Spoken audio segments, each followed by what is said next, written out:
a lot of activity and a lot of questions about both of those. So that's what we're going to be focusing on in this video. All right, so Danielle from Africa, thank you for watching. Thanks for the thumbs up. Wow, from Africa. Well, thank you so much for joining in.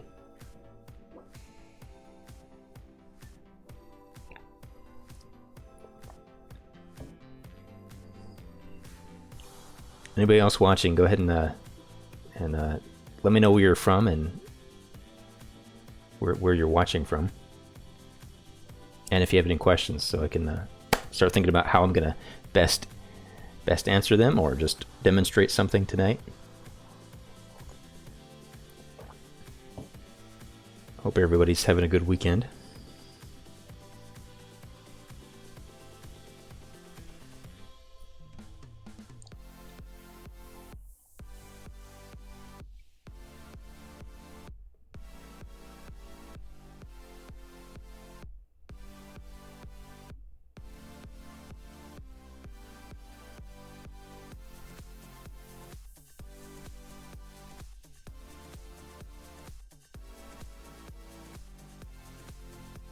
All right, well, it's 8:01, so I'm going to go ahead and get started.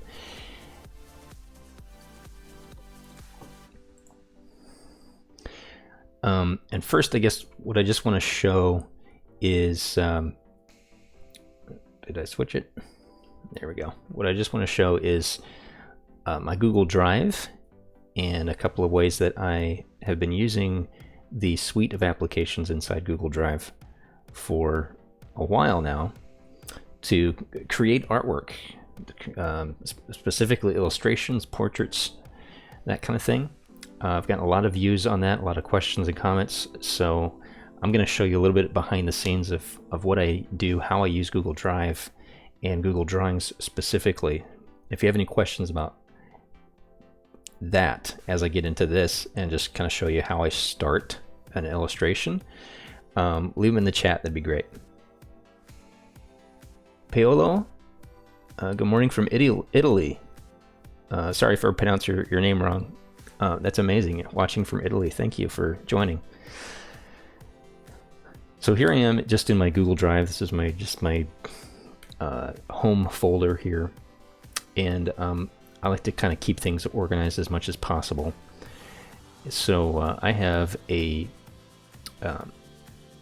few folders. I have an illustration folder. This is where I keep all of my Google Drawings illustrations. I have some other pieces and things in there, some hand-drawn stuff that I've uploaded just for, basically for file storage. But most of these are Google Drawings illustrations. And I guess what I'll do is just, I'll open one up and just kind of show you all of the different pieces and how much you can do inside Google Drawings just with basic shapes filled with color. Let's go ahead and get this one. So this is the fish here may look somewhat photorealistic, but it's all really basic, simple shapes. And as I zoom in on this, you'll be able to see that. I'm just going to grab my zoom tool here and zoom in. And now you can really see that this is just overlapping shapes built on top of each other. And they're not even, you know, I'm not using any curves. I'm just using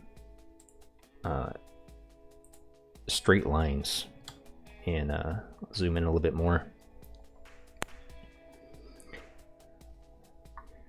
So I'm using a lot of custom colors. Actually, I'm not using that many custom colors in this one. Mostly just a transparent white. And then everything else is basically from one of the colors inside here. So as I click on them, you can see which color is being used. And I created all of these shapes just with the polyline tool. This one right here. Let me zoom in on that one. So it's the polyline tool right there.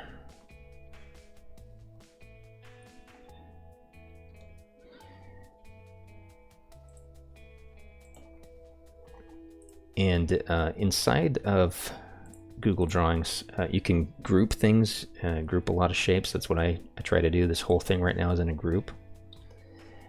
And if I ungroup this, Control Alt Shift and G, I can get at some of my pieces.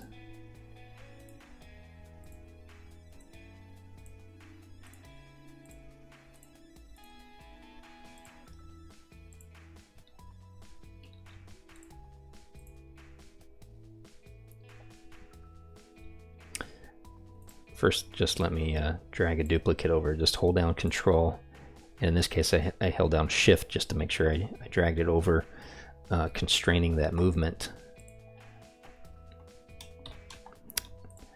There we go. There we go. That's what I wanted. So now I can just grab the fish. Groups are really, really important because there are no layers in Google Drawings. That is something that I've been requesting, to have some kind of fly out layers panel. That would be fantastic. But you just have to use groups, and so if I ungroup this fish, right? So this fish, all these different shapes make up this fish, and all these shapes are inside of a group.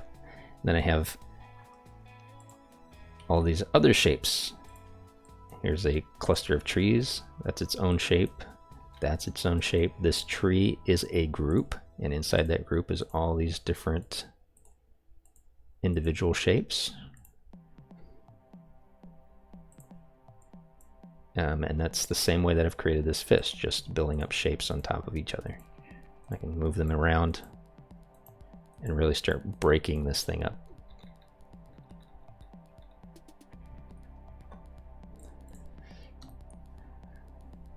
So let's go ahead and create something while I wait for some comments or questions. I guess I should check the video as well to see if there's any comments on the video. So I am watching chat right now.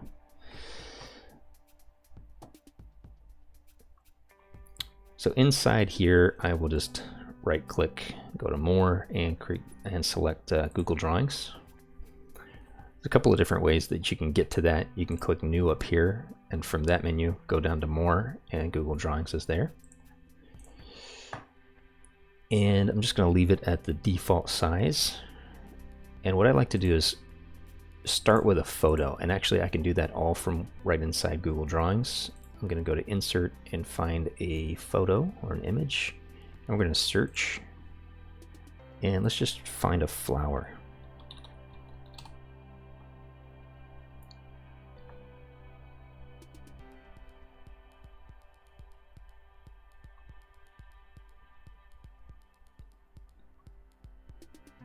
All right, how about this rose right here?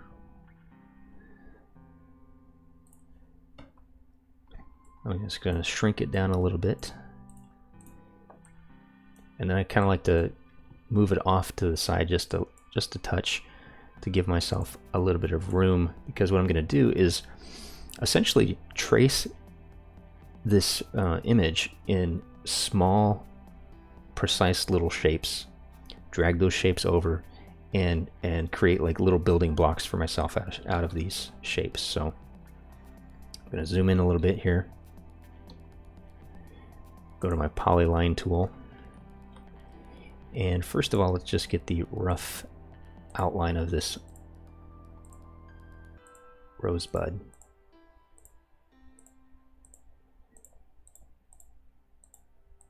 So I'm just single clicking and then moving my mouse to a new location and clicking. While I'm creating this, I can push Control Alt and the plus or minus keys to zoom in and out, and then just use the scroll wheel on my mouse to pan around my canvas.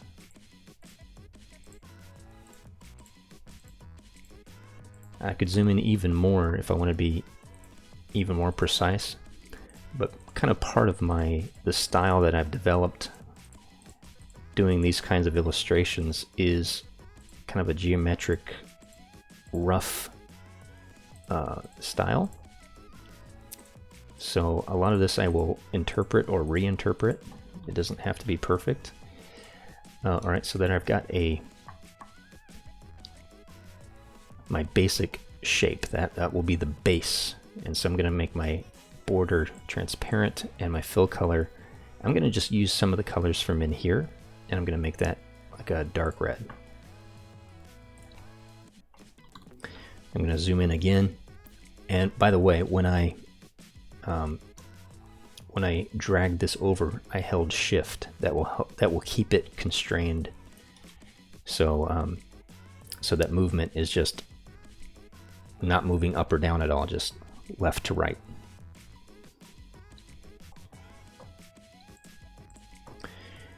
And now what I'm going to do is go in and start creating these little folds in these petals. I'm going to do this quickly for the stream here, and I'm going to do a few at a time. I can see kind of a gradient here, going from down in here, it's dark, and then it goes to light up here. And I'm going to try to replicate that just with solid shapes as best I can.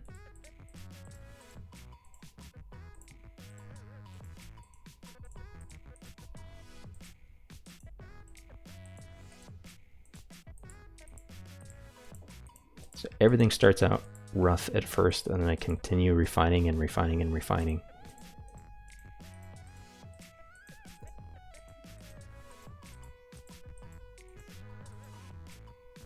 Right.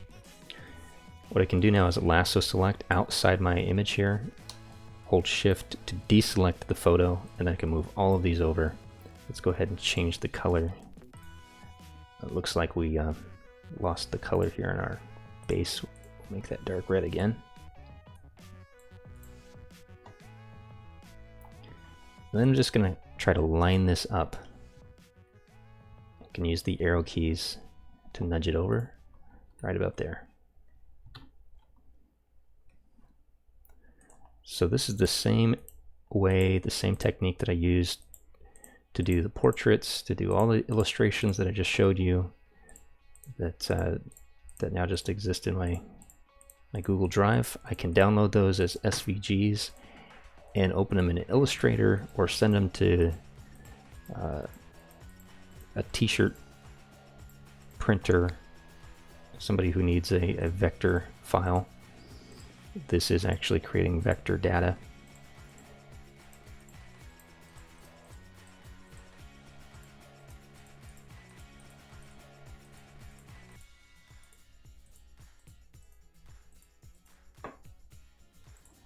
And a big part of what I'm doing as I do this is I'm simplifying.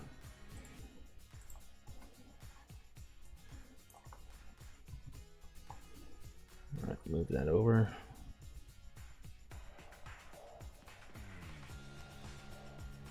And here's what's really cool. As I create these shapes, I can double click now and get my nodes and move my nodes around to edit those shapes. So it's more like sculpting than drawing in that sense. But you can kind of play with this like clay or silly putty, Play-Doh, until you get the right shape.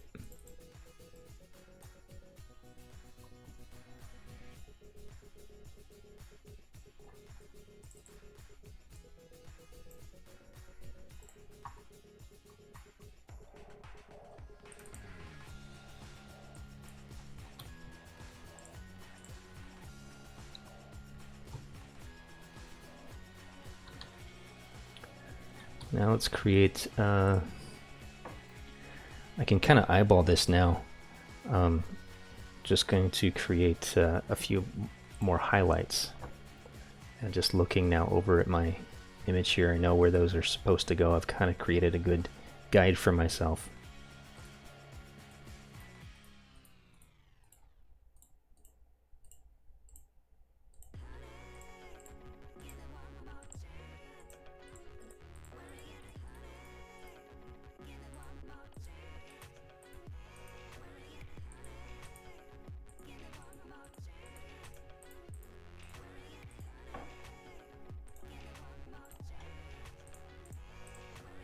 I'm just kind of going to go up on this color palette here, just in the reds, to the next lightest color.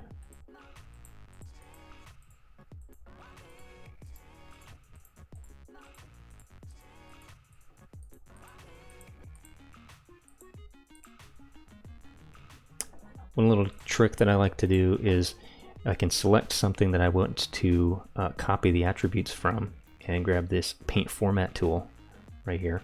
I click that, and then the next thing that I click on will adopt the attributes of my last selected item.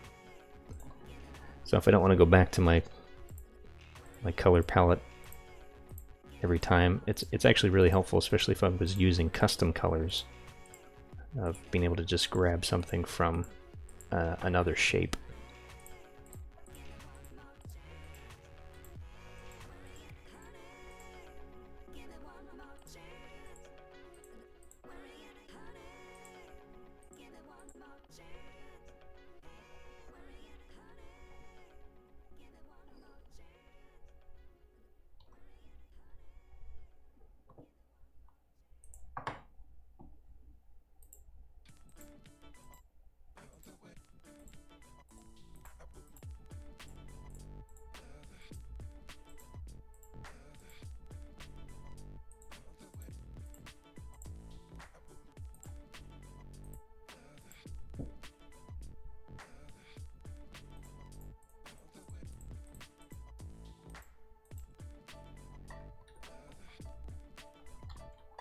Coming along, we need some darker tones now. I'm going to go back over my photo here.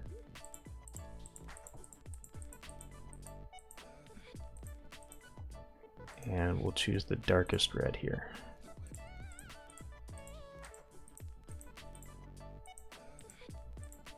Again, what I think is nice about programs like this is that you can select the colors after the fact. It's not like pixels. Whoops. It's not like pixels or traditional like paint type programs where you know, if you don't get the stroke just right or the color just right, it's a little bit harder to edit, or you kind of have to redo or paint over what you just did. With this, it's just about creating geometric shapes, building them up on top of each other, arranging them, rearranging them if you want, changing their colors, and it's completely sort of non-destructive in the sense that you can continue manipulating things until you're just happy.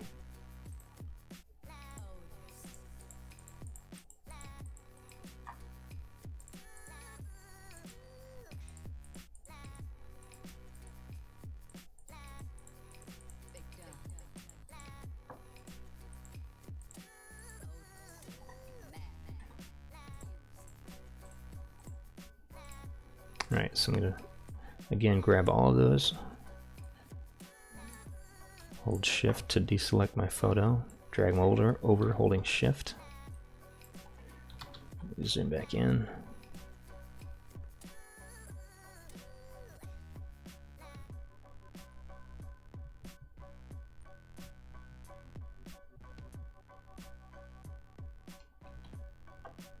And with these, I'm going to hold down Control and push the down arrow key until they are underneath my other shapes, just like that.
All right, so there's my rosebud. I can select all of that, and I'm going to do Control Alt and G, and now that is in a group. Let's go ahead and do a. I'm just going to do the leaves. And Sailor, hey, thanks for watching. He says, "Damn, you're good." Well, thank you very much, and thank you for watching.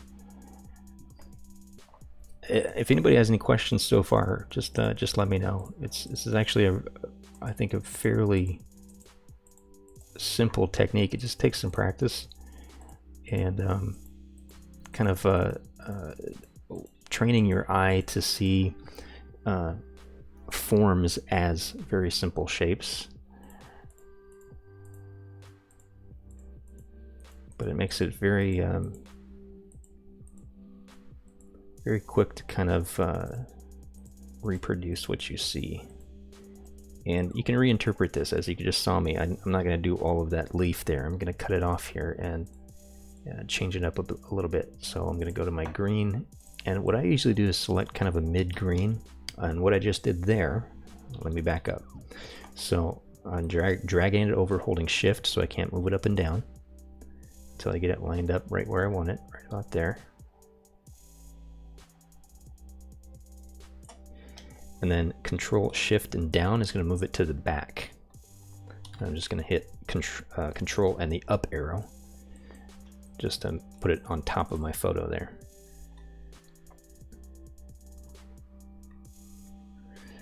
And now I can just kind of do the same thing, is creating smaller and smaller shapes. Keep doing that. There we go. To build up on top of that.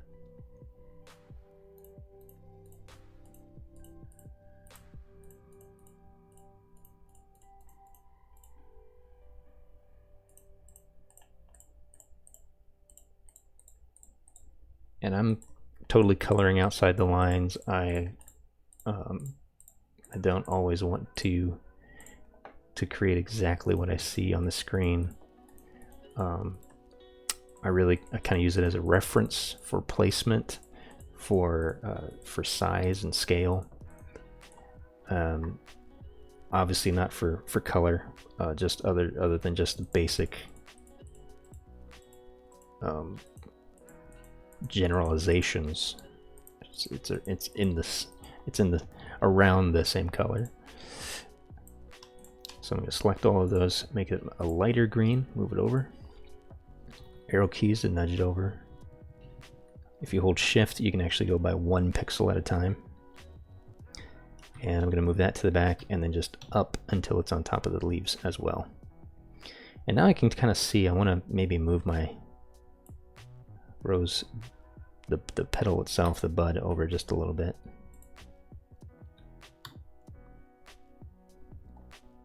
All right, so I've got enough idea here to kind of freestyle the rest of this. So also because I want to change it up just a little bit, kind of create my own leaves.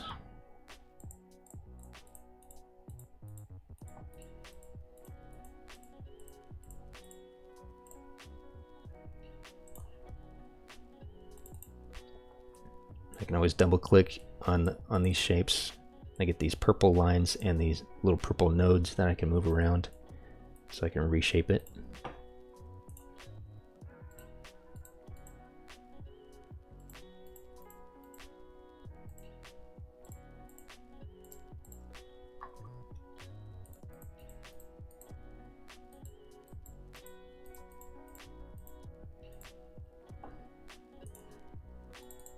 Let's fix this up a little bit.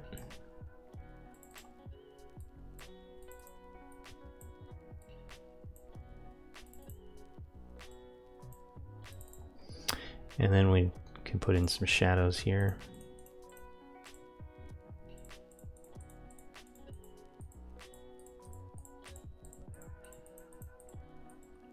And I'm going to do this one a little bit different. I'm going to make it black and then go to custom colors and bring down my opacity right here. This is the alpha slider. And there we go. And what's great about this is with black being semi-transparent, I can sort of build up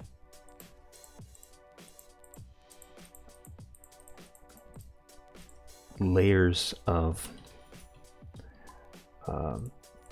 value very quickly.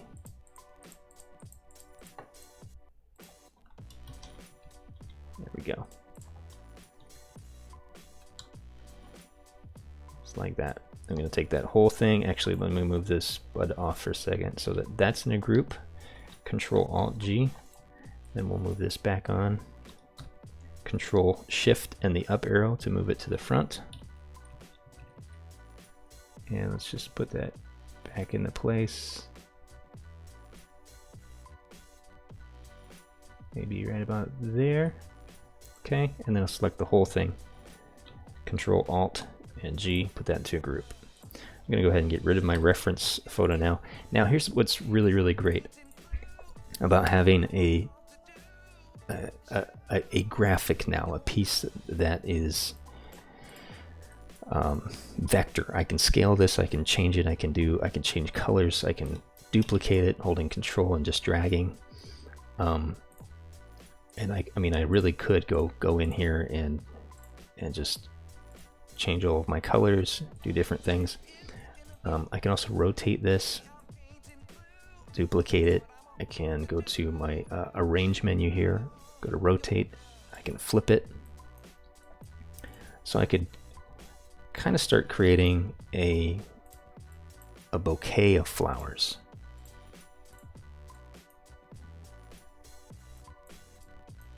Out of what I just created, and so, you know, what I'm getting is a lot of visual information on my page by creating one piece and sort of thinking modularly about how I create things. So I didn't make the stem because I want to create more like a flower bed of roses here. And I can move things to the back and forward and back.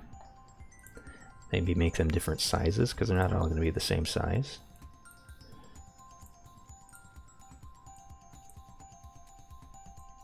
Maybe just see the leaves on that one. That's kind of nice.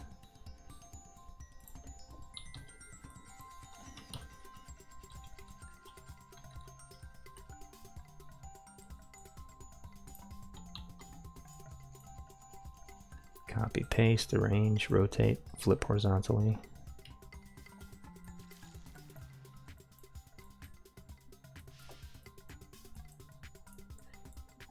Okay, we'll put all of that into a group, and then let's go to arrange. We'll center that on the page horizontally and vertically. And now right click, maybe give this a background color. And let's use one of the gradients here. Maybe purple, something like that. So there we go. We've got a nice flower illustration there after just a few minutes. Let's see, I get some questions here. Can this be ungrouped later? Yes, it can be ungrouped later. So let me grab, now this whole thing is in a group.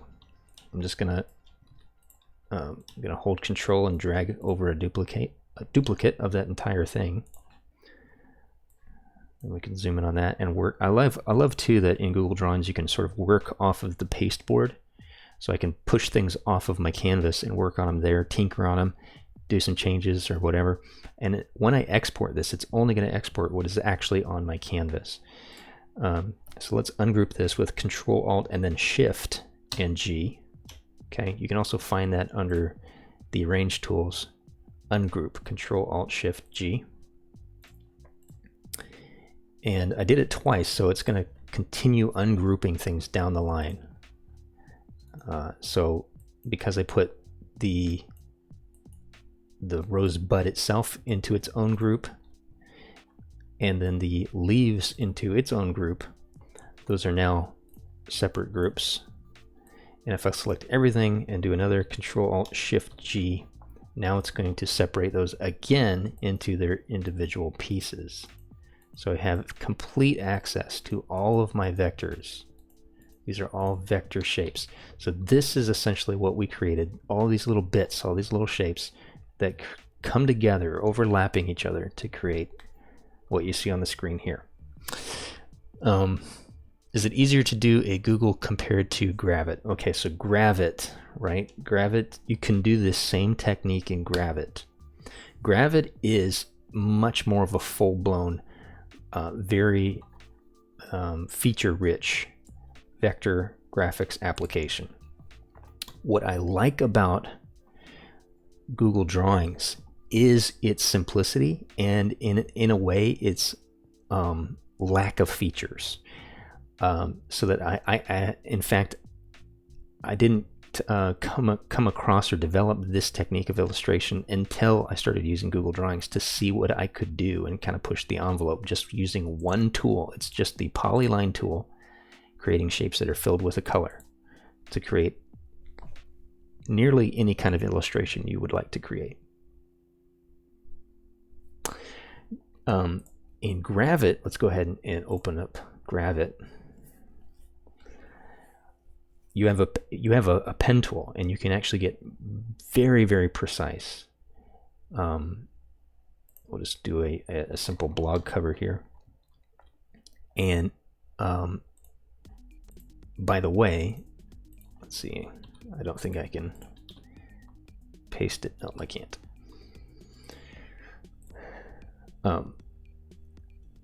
By the way, you can download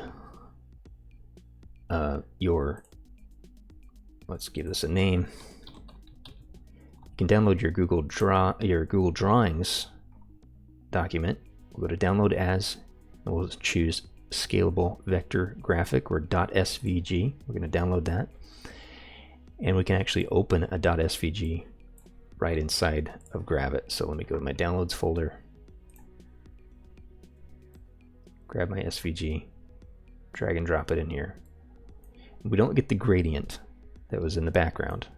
That's the only thing we don't get, but everything else that was created with solid shapes we do get. And I can ungroup this here, so we can get rid of the background.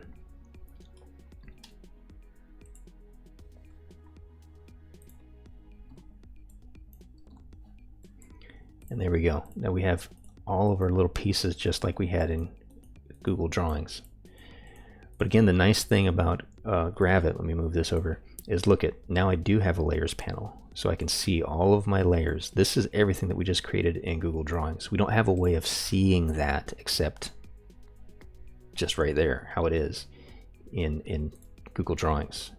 In Gravit, we can see all of our layers, and we can select them from the layers panel and see where they are on the canvas. I like that. To create this or something like this in Gravit, I would just use the pen tool and click without clicking and dragging, only single click. If you click and drag, you start creating curves, right? And if that's what you want, great. You can create much more fluid organic shapes that way. But my particular sort of vector style of illustration has kind of come from the polyline tool in Google Drawings, only being able to create straight lines and no curves. And that still doesn't, I mean, just look at what you see on the screen. That really doesn't limit you very much to creating something that's even somewhat photorealistic, like you saw the that fish that I made. Same thing here. Here's an apple. Again, all created with solid shapes. I have a little PNG gradient here for the shadow, but I could have even created that just with that semi-transparent black and just created layers of that.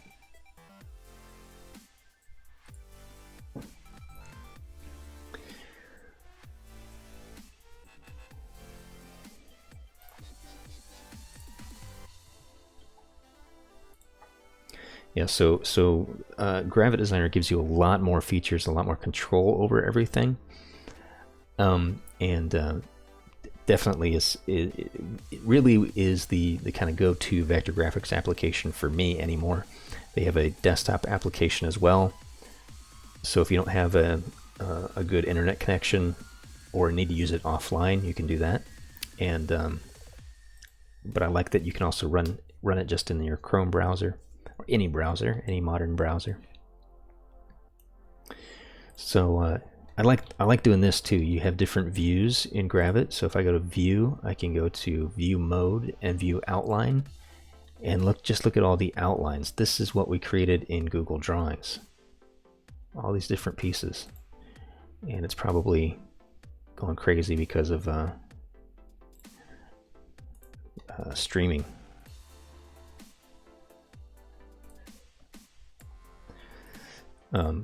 But then again, in Gravit, I have a much more sophisticated, robust color picker.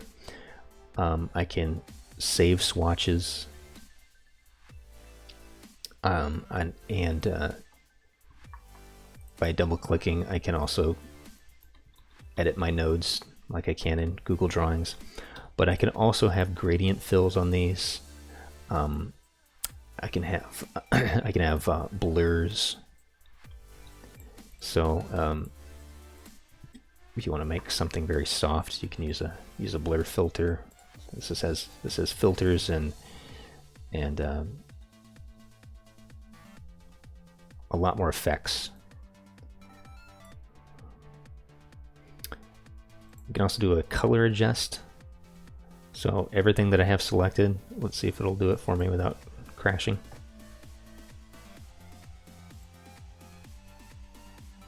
Oh, maybe not. There we go. Hue. So I can adjust the hue. These are non-destructive filters, and it's really having a hard time with streaming at the same time. So we'll go back to Google Drawings because it's a lot more simple, basic application.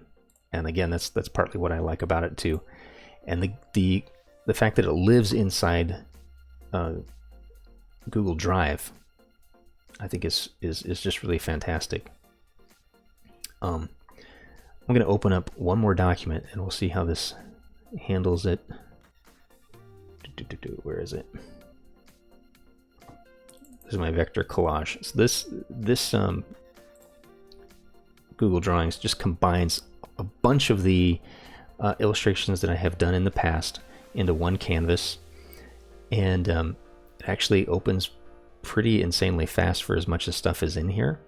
Again, it's all vector, and vector is just math-based shapes and lines. And I'll just kind of give you a tour through this so that you can see some of the stuff. Again, all of this is created entirely inside Google Drawings.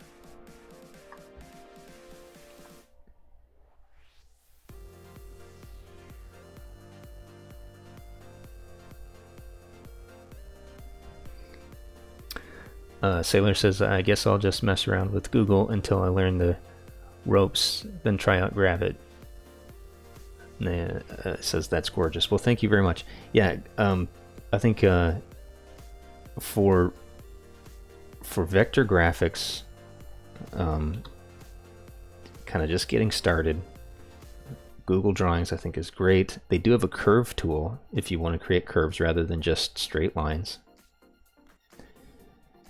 But as you see, it kind of gives me a particular kind of style. This kind of low poly geometric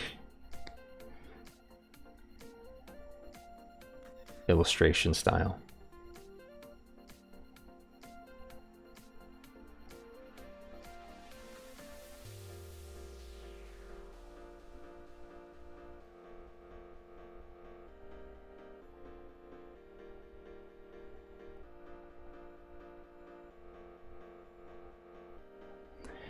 And now I can download this. I could download this as a PDF, which would maintain the vector information. I'll go ahead and do that, just like the SVG does.